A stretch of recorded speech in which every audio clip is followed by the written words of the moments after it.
He's the man, he's the legend, the toy icon that could stretch your imagination. This Armstrong was one small step for Kenner, but a giant stretch for mankind. How much can you stretch him? Was the tagline for the commercial that skyrocketed the syrup-filled athletic wonder into fame. Since then, he's gained cult status, a must-have for any toy collector of the 70s, and all that without comic books or cartoons. In this week's Ed's Retro Geek Out, we're taking a look at Stretch Armstrong, the toy variants, the reboots, the abandoned movie attempts, and knockoffs. Be sure to subscribe for weekly toy content, and let's strap in for some toy history.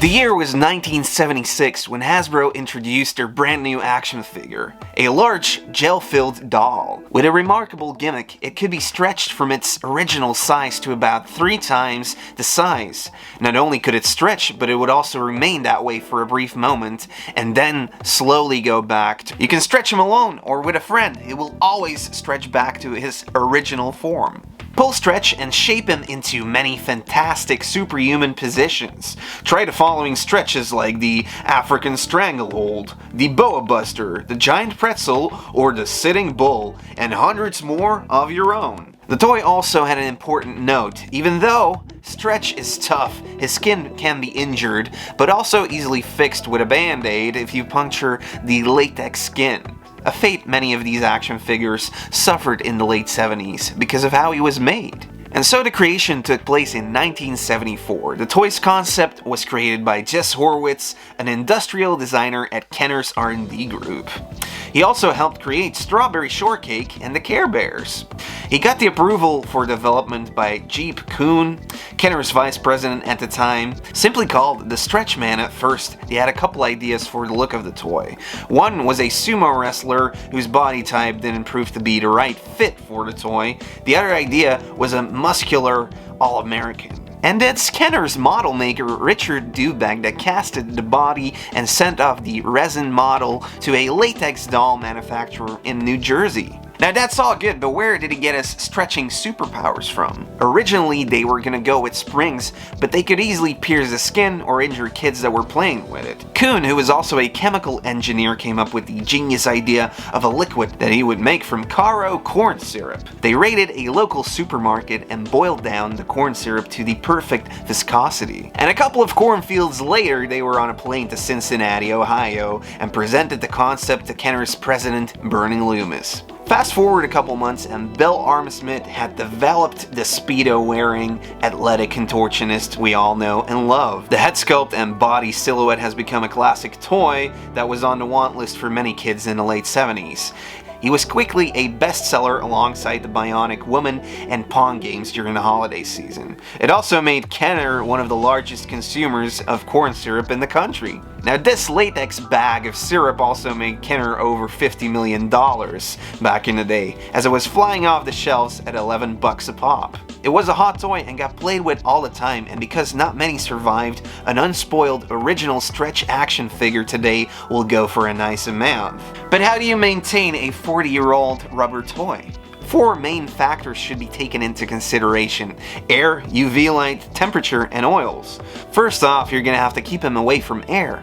You can also never place him in direct sunlight because the UV rays will eat the latex. You're always better off to cover him up from all light. Keep him at room temperature always, and it's better not to touch him, so use gloves. In order to rejuvenate the toy, you can also apply silicone oil to it a couple times each year. And if Mr. Armstrong wasn't enough, you could stretch your imagination even further. With Stretch Monster, who could fight Stretch Armstrong, although these could have just been used to teach physical ed class. Anatomy class could learn from Stretch X-Ray, who was the see-through invader. You could see his intestines, and he had a rather villainous head with exposed brain sculpt.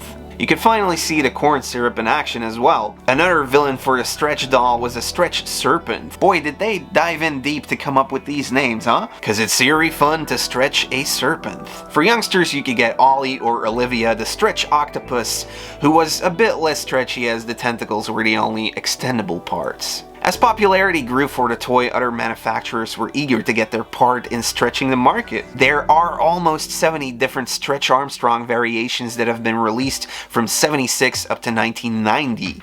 Most were licensed localizations for other countries like Mr. Musculo for the Italians or Mr. X as the Japanese version. In the UK, Stretch Armstrong was released by Denys Fisher, who also had the Marvel license for the Hulk. And so they released the Stretch Hulk. Apart from the head sculpt, they used the same body sculpt and added a cloth for trousers. Kenner wasn't happy about this and issued a lawsuit to get the Stretch Hulk recalled, making this one of the holy grails amongst stretch collectors. And if we're talking about holy grails, at Kenner a couple of employees thought it would be funny to make a couple prototypes that also showed Stretch his manhood. Two are known to exist in the collector market, and they're just a Google image search away if you want to type in Stretch Armstrong with manhood. Now, with all its popularity, the patent pending toy had to be protected. After being filed by James Kuhn in '77, it took till 1997 to get the patent issued. The patents also showed a Stretch giraffe that could have been added to the Stretch universe, but they went with the monster instead. Now, who wouldn't want a giraffe with a stretching neck? For Mego, Stretch Armstrong was also the way to go. In 1979, they were celebrating their 25th anniversary, and the boys' action figure market was steering away from the traditional 8-inch size that had ruled the previous decade. And so they looked at Stretch and created the Elastic Heroes, a ripoff but bringing you already known superheroes like Superman, Spider-Man, Batman, Disney characters like Donald Duck, Casper, and Mickey, and of course their very own Plastic Man, with its cool hairdo and shades. Most of these are considered to be knockoffs of the original Stretch Armstrong doll, but then again, the Mego Batman is considered by some to be a holy grail of stretchable collecting as well, with some selling for over $10,000. Then again, the stretch route for Mego turned out to be a curse. Apparently rats infested the Mego warehouse searching for corn syrup, and 1979's Toy Fair didn't work out too well when the showcase samples started bursting. And with Mego taking a big idea and stretching the truth that is, it wouldn't take too long for Kenner to sue, as it was their idea all along.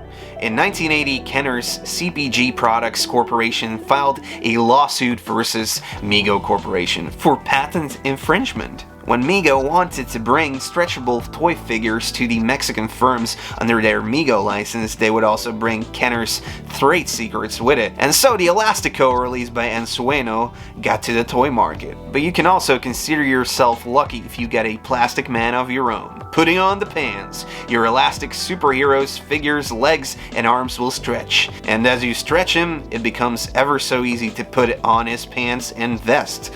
Wait, are we dressing up this doll? What's happening? He can perform the elastic tricks like the body bender, bear hug, cobra crusher, and the scissor squeeze. Okay, so those were better names for the weird wrestling moves. In '87, we would see the concept return to pop culture as LJN released the WWF Stretch Wrestlers. And then, as the 90s strolled by, it was time for a reboot. Captain Toys had the honor of creating a totally radical Stretch.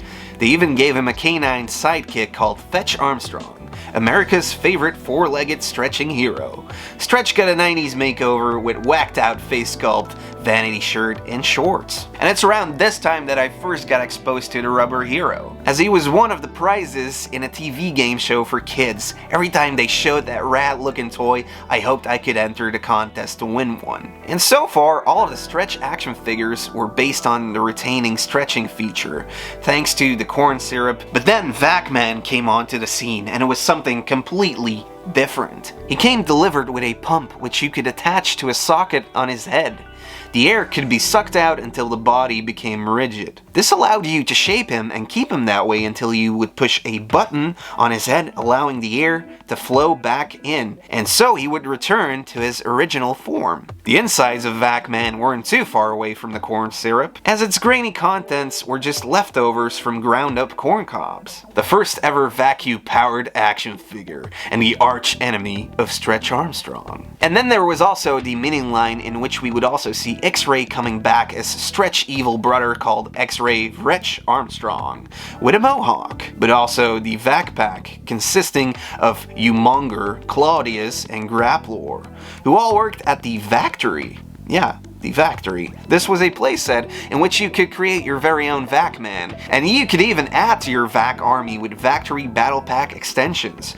These were colorful action figures with weapons you could pop onto the shoulders. In order to fight the evil, Stretch Armstrong could call up his Stretch Limo, an advanced stretching vehicle. Just press the rear spoiler and watch it stretch into action. There was also the Battle Bot suit, which worked like an exoskeleton and also had 2 spring-loaded action missile launchers. They would continue to expand the toy line with Commando Stretch and Ninja Stretch, which were just color variations of Stretch Armstrong with multiple accessories. And perhaps this was just a stretch too far. But they weren't the only ones on the market using the gimmick, as other popular properties like The Mask or Bobby Goma got the stretch treatment as well. Even Ninja Turtles chose corn as a topping one year for their new stretch turtles like Leonardo the Pretzel Twisting Teen, So Elastic They're Spastic in '96. Now, apart from a couple comics created for the toys packaging, we didn't know the cult figure all too well. No cartoons or movies were created, but they wanted to. In 1994, Walt Disney Studios got the film rights to the character and had several scripts written. One would have featured Tim Allen, who would have been stretched too thin to balance work and family life. Danny DeVito was also offered the role, accepted, but he didn't want any jokes about his height, and well, there were some in there, so they canceled the project. Time passed and nothing ended up going into production, so Hasbro got the rights. In 2008, they signed a deal with Universal Studios and later Relativity Media. But after several scripts, once again the project was abandoned. In total, they attempted to create a Stretch Armstrong movie 4 times, and none came to fruition. By now, the classic Stretch figure had gained cult status, and even though you couldn't see him starring in his own movie, he did slip into some scenes of others, like Detroit Rock City, where he was used to mimic a gun during a robbery, and later he would also be featured in The Secret Life of Walter Mitty during a fight scene. At 2016's Toy Fair, Hasbro brought the classic doll and Vac-Man back to the toy stores, and also a variety of minifigures. The Octopus and Fetch Armstrong were also released. In 2016, we'd finally see a Netflix series of a cartoon being created and released called Stretch Armstrong and the Flex Fighters. They also had their own toy line with vehicles, making it the 4th incarnation of Mr. Stretch Armstrong. The stretch concept is still a popular gimmick for toys. Just take a look at these Rampage toys, or these cheaper knockoff toys, these Stretch-a-Pals that you could get for only like $3 a piece. And even though the original Stretch Armstrong wasn't created to stand the test of time, the cult status that it gained and all the reissues that were being released will surely ensure its legacy for generations to come. Thanks so much for sticking around for the final stretch of the video. If you want to see more toy histories and other toy content, be sure to subscribe to the channel and hit the notification bell. Please leave a like on the video and let me know in the comments down below which Stretch Armstrong you grew up with. If you want to do more and support the channel, you can always check out my Patreon page, and as always, thank you guys so much for watching. I hope to see you in the next video. See you later. Bye!